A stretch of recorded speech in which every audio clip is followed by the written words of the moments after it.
National Book Lovers Day is celebrated on 9th August every year to raise awareness about the importance of books and celebrate the common love and appreciation for books.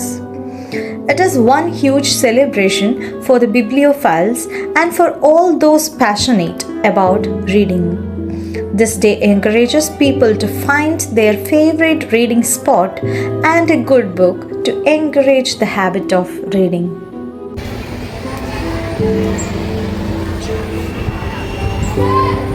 ഞാൻ നിങ്ങളെ ഇന്ന് പരിചയപ്പെടുത്തുന്നത് GR ഇന്ദുഗോപൻ്റെ scavenger എന്ന് പറയുന്ന നോവലാണ്. അതൊരു crime ത്രില്ലറാണ്. പച്ച എന്ന കഥാപാത്രത്തെ ചുറ്റിപ്പറ്റി അദ്ദേഹത്തിൻ്റെ ജീവിതത്തിൽ നടക്കുന്ന ഒരുപാട് സംഭവ വികാസങ്ങളാണ് ഈ നോവലിൽ പറയുന്നത്. ഓരോ പേജിലും അദ്ദേഹം ഒരുപാട് സസ്പെൻസുകൾ ഒളിപ്പിച്ച് വെച്ചിട്ടാണ് നമുക്ക് ഈ നോവൽ കാണിച്ചു തന്നിരിക്കുന്നത്. അത് എല്ലാവരും ഒന്ന് വായിച്ചു. GR ഇന്ദുഗോപൻ്റെ വിലായത്ത് ബുദ്ധ ഈ അടുത്ത് വായിച്ച പുസ്തകമാണ്. അതിൽ ഒരു നിമിഷം കൊണ്ട് ഒരാളുടെ ജീവിതം എത്രത്തോളം മാറി മറയാം എന്നുള്ളത് കാണിക്കുന്നുണ്ട്. അതേപോലെ സമൂഹം ഒരു വ്യക്തിയെ എത്രത്തോളം ബാധിക്കുന്നു, തിരിച്ച് ആ വ്യക്തി സമൂഹത്തെ എത്രത്തോളം സ്വാധീനിക്കുന്നു എന്നൊക്കെ പറയുന്ന ഒരു നോവലാണ്. ഒരു അധ്യാപകനും സ്റ്റുഡൻറ്റും തമ്മിലുള്ള ഒരു ഈഗോ ക്ലാഷും റിവെഞ്ചും ഒക്കെയാണ് ഇതിലുള്ളത്. പെട്ടെന്ന് വായിച്ചു തീർക്കാവുന്ന ചെറിയൊരു പുസ്തകമാണ്. എല്ലാവരും വായിച്ചു നോക്കുന്നത്. ബാബു അബ്രഹാം എഴുതിയ കമ്പിളികണ്ടത്തെ കൽഭരണികൾ എന്ന പുസ്തകത്തിനെ പറ്റി നമുക്ക് നോക്കിയാലോ.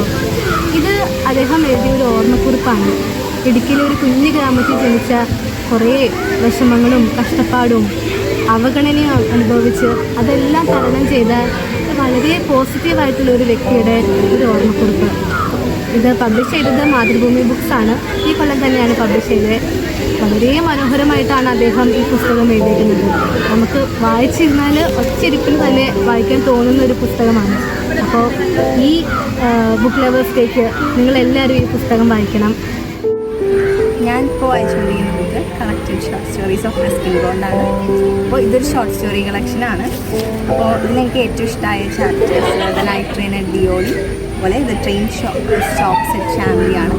അപ്പോൾ ഷോർട്ട് സ്റ്റോറി എന്ന് പറഞ്ഞാൽ നമുക്ക് ഒറ്റയിരിപ്പിനെ വായിക്കാൻ പറ്റുന്ന കുറേ സ്റ്റോറീസിൻ്റെ കളക്ഷനാണിത്. അപ്പോൾ എനിക്ക് തോന്നുന്നു റീഡിംഗ് ഒക്കെ സ്റ്റാർട്ട് ചെയ്യുന്ന ആൾക്കാർക്കൊക്കെ ഭയങ്കര യൂസ്ഫുൾ ആയിട്ടുള്ള അല്ലെങ്കിൽ ഇൻട്രസ്റ്റിംഗ് ആയിട്ടുള്ളൊരു ബുക്കാണ്.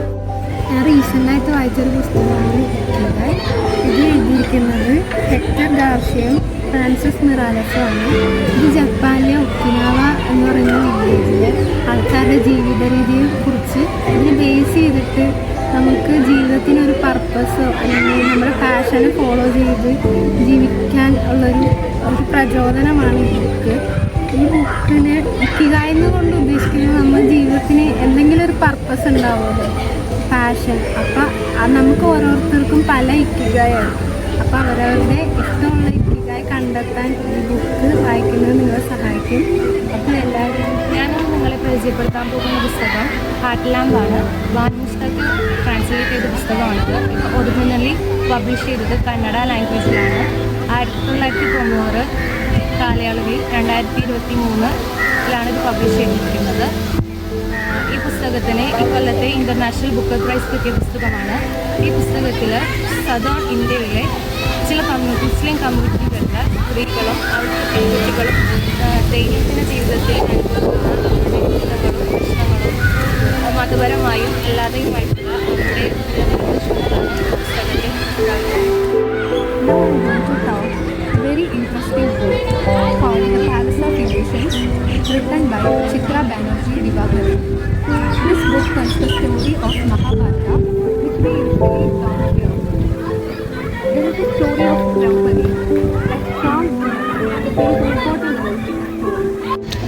This book tells her thoughts, feelings, and her side of the story, which we usually don't hear. എന്ന് പറയുന്നത് ലിച്ച് ലൈഫ് എന്ന് പറയുന്ന ഹന്യ യാനാഗിഹാരയുടെ ഒരു നോവലാണ്. ഈ ബുക്ക് മെയിനായിട്ട് ഒരു ട്രോമയുടെ ഒരു റെക്കോർഡാണ്. ഒരു 4 സുഹൃത്തുക്കളുടെ സ്റ്റോറിയാണ് മെയിനായിട്ട്. Jude, Malcolm, William and Jaimy.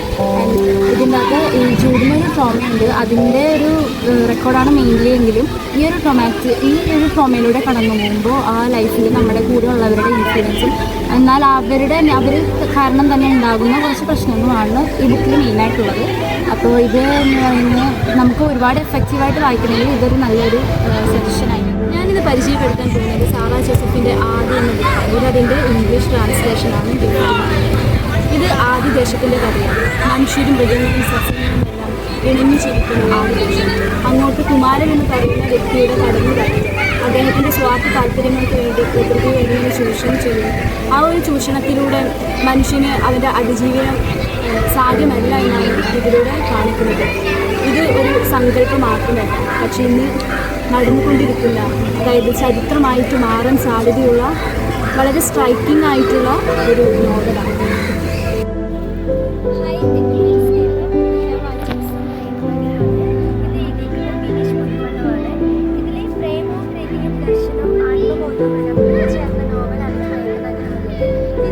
പ്രധാന രണ്ട് കഥാപാത്രങ്ങളാണ് നീലുവും മാധവുമാണ്. ഈ മാധവ് എന്ന് വെച്ചാൽ കുടുംബജീവിതം നയിക്കാത്ത ഒരു അവിവാഹിതനാണ്. നീലു ആണെങ്കിൽ ഒരു നല്ലൊരു ഉത്തമ ഭാര്യയാണെന്നും നല്ലൊരു അമ്മയാണെന്നും മാധവ് നീലുവിനെ പറ്റി ആദ്യത്തെ ഭാഗങ്ങൾ തന്നെ വർണ്ണിക്കുന്നുണ്ട്. അപ്പോൾ ഒരു കുടുംബം നയിച്ചുകൊണ്ടുള്ള സ്ത്രീയും അല്ലാണ്ട് കുടുംബമില്ലാത്ത ഒരു പുരുഷനും തമ്മിലുള്ള ഒരു നിരുപാധിക സ്നേഹം എന്നതിനോട് വ്യക്തമായിട്ട് പറയുന്നത്, അതിനെ പറ്റിയുള്ള സ്റ്റോറിയാണ് ഈ നോവലിലുള്ളത്. ഈ ഒരു മനുഷ്യന് അല്ലെങ്കിൽ ഒരു പുരുഷന് ആദ്യം ഒരു പെൺകുട്ടിനെ കാണുമ്പോൾ പിന്നീടുള്ള ചിരി, അതിൽ ഫസ്റ്റ് പ്രണയം എങ്ങനെയാണ് ഉണ്ടാവുന്നത്, ആ ഫീലിങ്സൊക്കെ ഓരോ തട്ടുതട്ടായിട്ട് ഇവിടെ അവതരിപ്പിക്കുന്നുണ്ട്. പ്രേമത്തോടൊപ്പം തന്നെ അതിൽ നിന്നുണ്ടാകുന്ന കാമവും രതിയും എല്ലാം തന്നെ ഇതിൽ ഓരോന്നായിട്ട് പറയുന്നുണ്ട്. അതുപോലെ തന്നെ ഈ പ്രേമം കൂടിയിരുമ്പോൾ നമുക്ക് വരുന്ന സംശയങ്ങൾ, ആ കാര്യങ്ങളൊക്കെ ഈ കഥാപാത്രത്തിലൂടെ നല്ല രീതിയിൽ അവതരിപ്പിക്കും. നിലവിലെ മാധവനെ ആദ്യമായിട്ട് കാണാൻ പോകുമ്പോഴും അവർ ആദ്യത്തെ പ്രണയം സ്റ്റാർട്ട് ചെയ്യുമ്പോഴും ഇവർ കയ്യിൽ തമ്മിൽ സ്പർശിക്കുന്നുണ്ട്. ആ സ്പർശം എന്ന് പറഞ്ഞാൽ നിലു ഒരു ബുക്ക് സ്റ്റാളിലാണ് വർക്ക് ചെയ്യുന്നത്. അപ്പോൾ അതിൻ്റെ ബാക്കി പൈസ കൊടുക്കാൻ വേണ്ടി മാധവനെ വിളിക്കുന്നുണ്ട്. അങ്ങനെ ഒരു പൈസ കൈമാറുമ്പോഴത്തേക്ക് കൈകൾ തമ്മിൽ സ്പർശിക്കുന്ന ആ സമയത്ത് നിലുവിനെ യാത്രയാക്കുമ്പോൾ നമ്മുടെ മാധവിൻ്റെ മനസ്സിൽ ഒരു വരി ഓർമ്മ വരുന്നത്, ഇനി ഒരിക്കലും ഒരു ഋതു പിറക്കില്ലിരുന്നപ്പോൾ നാം പരസ്പരം തൊട്ട മാത്രമേ പൂത്തുലഞ്ഞ പ്രപഞ്ചം എന്നപ്പോൾ. ഇവിടുന്ന് തുടങ്ങുന്നതാണ് ഇവരുടെ പ്രണയകഥ. ഹായ് എവരിവൺ, ഞാനിന്ന് നിങ്ങൾക്ക് പരിചയപ്പെടുത്താൻ പോകുന്ന പുസ്തകം അമീഷ് ത്രിപാഠിയുടെ ശിവ ട്രൈലോഗിലെ ഇമ്മോർട്ടൽസ് ഓഫ് മെലൂഹ എന്ന പുസ്തകമാണ്. അതിന്റെ മലയാളം ട്രാൻസ്ലേഷനാണ് മെലൂഹയിലെ ചിരഞ്ജീവികൾ. ഒരു ടിബറ്റൻ ഗോത്രത്തലവനായ ശിവൻ മെലൂഹ എന്ന സാമ്രാജ്യത്തിന്റെ സംരക്ഷണത്തിന് വേണ്ടി ഒരു ദൈവിക പരിവേഷ അണിയുന്നതാണ് ഈ കഥയുടെ പ്രതിപാദ്യം. തന്റെ ഗോത്രത്തിലെ ജനങ്ങളെയും കൊണ്ട് മെലൂഹയിൽ എത്തുന്ന ശിവൻ ആ രാജ്യത്തെയും അതിന്റെ സംസ്കാരത്തെയും പരിചയപ്പെടുന്നു. തുടർന്ന് അവിടുന്ന് സോമരസം പാനം ചെയ്യുന്ന ശിവന്റെ കഴുത്ത് നീല നിറമാവുകയും തങ്ങളുടെ വിശ്വാസപ്രകാരം തിന്മയിൽ നിന്ന് തങ്ങളെ രക്ഷിക്കാൻ വന്നിരിക്കുന്ന മറ്റൊരു മഹാദേവനാണ്, മറ്റൊരു നീലകണ്ഠനാണ് ഈ ശിവനെന്ന് മെലൂഹക്കാർ വിശ്വസിക്കുകയും ചെയ്യുന്നു. എന്നാൽ ഈ വിശ്വാസം ശിവനെ വിഷമത്തിലാക്കുകയാണ് ചെയ്യുന്നത്. പുരോഗതി മനുഷ്യന്റെ മനസ്സിൽ അവശേഷിപ്പിക്കുന്ന തിന്മയുടെ പ്രതിഫലനമാണ് ഈ പുസ്തകത്തിന്റെ അല്ലെങ്കിൽ ശിവ ട്രൈലോഗിയുടെ ആദ്യഘട്ടത്തിൽ നമുക്ക് കാണാൻ സാധിക്കുന്നത്. ഗോത്രത്തലവൻ ഒരു പോരാളി എന്നുള്ള ഈ ഐഡന്റിറ്റികളിൽ നിന്നും ഒരു സംരക്ഷകൻ എന്നുള്ള ഐഡന്റിറ്റിയിലേക്ക് മാറുമ്പോഴുള്ള ശിവന്റെ സ്ട്രഗിൾസും അതേസമയം തന്നെ സതിയോടുള്ള ശിവന്റെ പ്രണയവുമെല്ലാം ഈ പുസ്തകത്തിൽ നമുക്ക് കാണാൻ സാധിക്കുന്നതാണ്. ഇതൊരു ഫാന്റസി ഫിക്ഷൻ വിഭാഗത്തിൽപ്പെടുന്ന ഒരു പുസ്തകമാണ്. ഇതിന്റെ സെക്കൻഡ് പാർട്ട് എന്ന് പറയുന്നത് നാഗന്മാരുടെ രഹസ്യവും തേർഡ് പാർട്ട് വായുപുത്രന്മാരുടെ ശബ്ദവുമാണ്. ഇതൊരു വളരെ എക്സൈറ്റിംഗ് ആയിട്ടുള്ള രീതിയിൽ അടുത്തത് എന്താണ് എന്ന് ആകാംക്ഷ നിറയ്ക്കുന്ന രീതിയിലാണ് അമീഷ് ത്രിപാഠി ഈ പുസ്തകം എഴുതിയിരിക്കുന്നത്. ഈ പുസ്തകം എല്ലാവരും ഒന്ന് വായിച്ചു നോക്കണം, എല്ലാവർക്കും ഇഷ്ടപ്പെടും. Thank you. ഈയിടക്ക് വായിച്ചത് വെച്ച് എന്നെ ഏറ്റവും കൂടുതൽ സ്പർശിച്ച പുസ്തകമാണ് ഹൃദയം തൊട്ട്. ഹൃദയം തൊട്ട് എന്ന ശീർഷകം പോലെ തന്നെ എന്റെ ഹൃദയത്തെ വളരെയധികം സ്പർശിച്ചു ഈ പുസ്തകം. ഡോക്ടർ ജോസ് ചാക്കോ പിടിയവരമാണ് ഈ പുസ്തകം രചിച്ചത്. അദ്ദേഹത്തിന്റെ ജീവിതവും ജീവിതാനുഭവങ്ങളുമാണ് ഈ പുസ്തകത്തിലൂടെ ഉടനീളം നമുക്ക് കാണാൻ കഴിയുന്നത്. വളരെ ലളിതമായ ഭാഷയിൽ അദ്ദേഹം തന്റെ ജീവിതാനുഭവങ്ങളും ചികിത്സാനുഭവങ്ങളും ഇതിലൂടെ കുറിക്കുന്നു. അകലെയേക്കാൾ അകലെയാകുന്നു നീ, അരികിലേക്കാൾ അരികിലാണ് അത്ഭുതം എന്ന ജി ശങ്കർ കുറുപ്പിൻ്റെ വരികളിലൂടെ പ്രണയത്തിലേർപ്പെട്ട രണ്ടുപേർ. ജാതിയുടെയും പണത്തിൻ്റെയും അതിർവരമ്പുകളിൽപ്പെട്ട് അതിലൊരാളെ വീട്ടുകാർ വേർതിരിച്ചെടുക്കുന്നു. കാലം പിന്നെയും കടന്നുപോയി. വർഷങ്ങൾക്കു ശേഷം ഒരു ആശുപത്രി കിടക്കയിൽ വെച്ച് മറ്റൊരാളുടെ ഭാര്യയായി അവളെ അയാൾ വീണ്ടും കണ്ടുമുട്ടുന്നു. തൻ്റെ ജീവിതത്തിൽ ഏറ്റവും അധികം സ്വാധീനിക്കപ്പെട്ട സ്ത്രീയെക്കുറിച്ച് എഴുത്തുകാരനും ലളിതാംബിക അന്തർജനത്തിൻ്റെ മകനുമായ എൻ മോഹനൻ എഴുതിയ പുസ്തകമാണ് ഒരിക്കൽ. അദ്ദേഹം ഈ പുസ്തകം അവസാനിപ്പിക്കുന്നത് ഇങ്ങനെയാണ്: എന്നിട്ടും അവൾ അറിഞ്ഞില്ല. ആഴക്കടലിനേക്കാൾ അഗാധമായിരുന്നു എൻ്റെ പ്രണയം. ഏറ്റവും വലിയ മോഹത്തേക്കാൾ വലുതായിരുന്നു എൻ്റെ ഇഷ്ടം. എന്നിട്ടും അവൾ അറിഞ്ഞില്ലല്ലോ. ഇപ്പോൾ ഈ വൈകിയ വേളയിൽ പ്രപഞ്ചാന്ത്യത്തിൽ കോരിച്ചൊരിയുന്ന ഈ പേമാരി എൻ്റെ കണ്ണുനീരാകുന്നു എന്ന സത്യം മാത്രം അവൾ അറിയുന്നത്രേ. I have loved you with an everlasting love. എന്നെ സ്നേഹം പഠിപ്പിച്ച, സ്നേഹം കൊണ്ട് പരിചരിച്ച പണ്ടത്തെ പെൺകുട്ടി, നിനക്കെന്നും നല്ലത് വരട്ടെ. ഒരിക്കൽ. ഇതിൽ പ്രേമമില്ല, ആരാധനയില്ല, വിരഹവേദനയില്ല, ചമൽക്കാരപൂർണമായ യാതൊരു വികാര ആകർഷണവുമില്ല. എന്നാലും എനിക്ക് വിശദീകരിക്കുവാനാകാത്ത മറ്റെന്തോ ഉണ്ട് എന്ന വാസ്തവം നിഷേധിക്കുവാനും വയ്യ. അക്രമം വേണ്ട, സമാധാനം വേണം. അടിമത്തം വേണ്ട, സ്വാതന്ത്ര്യം വേണം. വംശീയ വിവേചനം വേണ്ട, സമത്വം വേണം. എല്ലാവർക്കും മനുഷ്യാവകാശം ഉറപ്പാക്കണം. സ്ത്രീകളോടും കുട്ടികളോടുമുള്ള ചൂഷണം വേണ്ട, അവർക്ക് സ്വതന്ത്രമായ ജീവിതമൊരുക്കാം. കുറ്റവാളികളെ സംരക്ഷിക്കേണ്ട, അവരെ നിയമത്തിന് മുന്നിലെത്തിക്കാം. 2018 സമാധാനത്തിനുള്ള നോബൽ പുരസ്കാരം നേടിയ നാദിയ മുറാദിൻ്റെ വാക്കുകളാണിവ. ആ നാദിയ മുറാദിൻ്റെ ജീവിത കഥയാണ് ഞാൻ നാദിയ മുറാദ്, അടിമപ്പെണ്ണിൻ്റെ അതിജീവന കഥയെന്ന PS രാഗേഷ് രചിച്ച ഈ പുസ്തകം. ഇരുന്ന ഇരുപ്പിൽ ഒറ്റ ശ്വാസത്തിൽ വായിച്ചു തീരുന്ന, മനസ്സിനെ മുറിവേൽപ്പിക്കുന്ന നാദിയ മുറാദിൻ്റെ അസാധാരണമായ ജീവിത കഥയാണ് ഈ പുസ്തകം. 2019 മാതൃഭൂമി ബുക്സാണ് ഇത് പ്രസിദ്ധീകരിക്കുന്നത്. വളരെ ലളിതമായ ഭാഷയാണ് ഇത് ഉപയോഗിച്ചിട്ടുള്ളത്. ഓരോ സന്ദർഭത്തിനനുയോജ്യമായ ചിത്രങ്ങൾ ഉൾപ്പെടുത്തിയിട്ടുള്ളത് ആ സന്ദർഭങ്ങളുടെ തീവ്രത ഉൾക്കൊള്ളാൻ സഹായകരമാണ്. ICS ഭീകരരുടെ തടവിലായതിനു ശേഷം ജീവിതത്തിൻ്റെ നിറങ്ങളെല്ലാം നഷ്ടപ്പെട്ട് സ്വന്തമായതെല്ലാം ഉപേക്ഷിക്കേണ്ടി വന്നു അവരുടെ കൊടും ക്രൂരതകൾക്ക് വിധേയയായി ജീവിക്കേണ്ടി വന്ന നാദിയ മുറാദിൻ്റെ അസാധാരണമായ ജീവിത കഥയാണ് ഈ പുസ്തകത്തിൽ അവതരിപ്പിച്ചിട്ടുള്ളത്. ഇസീദി എന്ന മതവിഭാഗത്തിൽ പിറന്നതുകൊണ്ട് മാത്രം ISIS ഭീകരർ തടവിലാക്കുകയും അവരുടെ ക്രൂരതകൾക്ക് ഇരയാകേണ്ടി വരികയും അവരുടെ സഭ്യന്മാരായി ലൈംഗിക അടിമകളായി ജീവിക്കേണ്ടി വരികയും അതിൻ്റെ തിക്താനുഭവങ്ങളും അതിൻ്റെ അതിജീവനവും എല്ലാമാണ് നാദിയ മുറാദിൻ്റെ വാക്കുകളിലൂടെ ലോകത്തേക്ക് എത്തിയത്. കെട്ടുകഥകളെ പോലും വെല്ലുന്ന തരത്തിൽ നമ്മുടെ എല്ലാം സങ്കല്പങ്ങൾക്കപ്പുറത്തേക്ക് ജീവിതത്തിൽ നേരിടേണ്ടി വന്ന യഥാർത്ഥ സംഭവങ്ങളാണ് നാദിയയുടെ വാക്കുകളിലൂടെ പുറം ലോകത്തേക്ക് എത്തിയത്. പുസ്തകം വായിച്ചു തീരുമ്പോൾ ഒരു നിമിഷം ആലോചിച്ചു പോകും, നമ്മളെല്ലാം എത്ര സമാധാനപൂർണമായ ജീവിതാന്തരീക്ഷത്തിലാണ് ജീവിക്കുന്നതെന്ന്. എത്രയോ നിരപരാധികൾ കൊടും ക്രൂരതകൾക്ക് വിധേയമായി ജീവിതം ജീവിച്ചു തീർക്കുന്നുണ്ടെന്ന്. എല്ലാവരും വായിച്ചിരിക്കേണ്ട ഒരു പുസ്തകം തന്നെയാണിത്.